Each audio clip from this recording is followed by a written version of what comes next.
In this video, you see time-lapse footage of the Nexus experiments in collective intelligence art, created online by me, Mathew Aldred, with the participation of people from around the world. At various points in the making, you will see the operation of Dr. Louis Rosenberg's UNU collective intelligence decision-making platform, an essential part of this research. Participants in the Nexus experiments are given a simple set of instructions, and the work is performed through a series of steps, primarily using Google Apps and UNU. Collective intelligence art is produced when a collective intelligence emerges from a group focused on the creation of an art object. This unique event, this aesthetic moment, can be thought of in terms of relational aesthetics as the art itself. The creation of an art object mediates this unique set of relations, enabling the emergence of the artificial intelligence. In the case of these Nexus experiments, that art object is a digital painting, which may later manifest itself in more physical forms.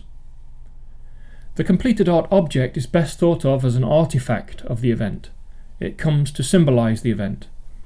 In the Nexus experiments, I explore both this relational aesthetic and the visual aesthetic of the art object itself. In terms of relational aesthetics, I'm interested in the interactions of the individual agents within the AI, which I explore through the use of video and animation. But I'm also interested in the ideas of social interstice and micro-utopia, that is to say, the proposition suggested by the event that people of all ages, gender and culture can come together online to create a collective intelligence capable of solving problems in unique ways. The unique visual aesthetic of the art objects themselves, with their references to neo-plasticism and hard-edge painting, can be seen as a minimalist celebration of colour or chromophilia, and an exploration of geometrical abstraction. However, this collective intelligence art is not simply a purely intellectual product. It shares common ground with Mondrian's approach. He wrote, "Intuition enlightens and so links up with pure thought. They together become an intelligence which is not simply of the brain, which does not calculate, but which feels and thinks, which is creative both in art and in life. From this intelligence there must arise non-figurative art in which instinct no longer plays a dominating part." Observing the action of the collective intelligence reveals the operation of a dynamic equilibrium, a dynamic rhythm of determinate mutual relations which excludes the formation of any particular form. With the Nexus experiments, I've developed an approach based upon a quasi-relational dialectic, not one based on verbal dialogue, but a visual dialogue. Actual conversation between the participants is replaced instead with digital mark-making, the use of line and colour, repetition and rhythm, tension and equilibrium, asymmetry and balance, addition and negation, and so on. These form the words and the grammar of this visual dialogue. The overall forms are metaphors from science and nature, cells and networks, the connectome and consciousness, expressed as simple fundamental geometries. In collective intelligence art, the making, the execution, is guided by intuition to bring subjective and objective factors into mutual balance. It is the sum of emotions aroused by pure visual means. There is mediation and negotiation through action within the Nexus paintings and the formalized collective intelligence decision-making processes using UNU, the social platform for harnessing the collective intelligence of online groups.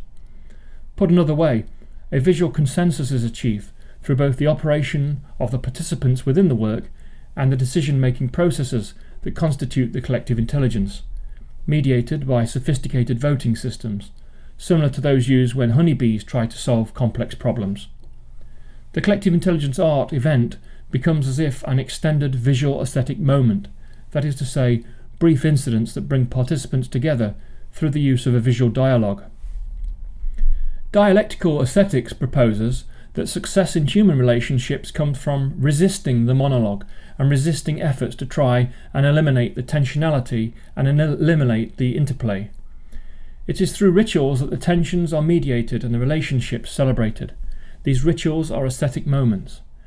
And so with the Nexus experiments, simple instructions are given to the participants that will inevitably produce a creative tension and interplay, a complex set of relationships that necessarily include conflict, but the making process itself becomes the ritual, the aesthetic moment. This is very similar to ideas from the science of collective intelligence, where conflict within the group is a necessary starting point, but ultimately consensus is achieved. It has been observed that the reigning ideology would have the artist be a loner. It exalts the solitude of the creative individual and mocks community. The Nexus experiments challenge this ideology and show that creativity and originality can come from the collective intelligence, from new forms of community.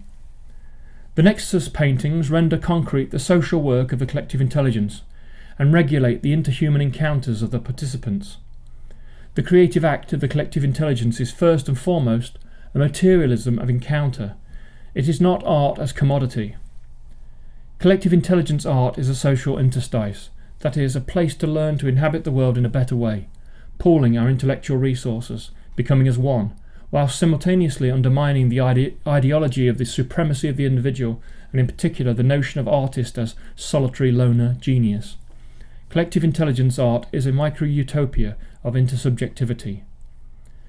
Please participate in the Nexus experiments and experience the creative action of a collective intelligence. These events may change your perceptions of art, and even the possibilities for future social encounters.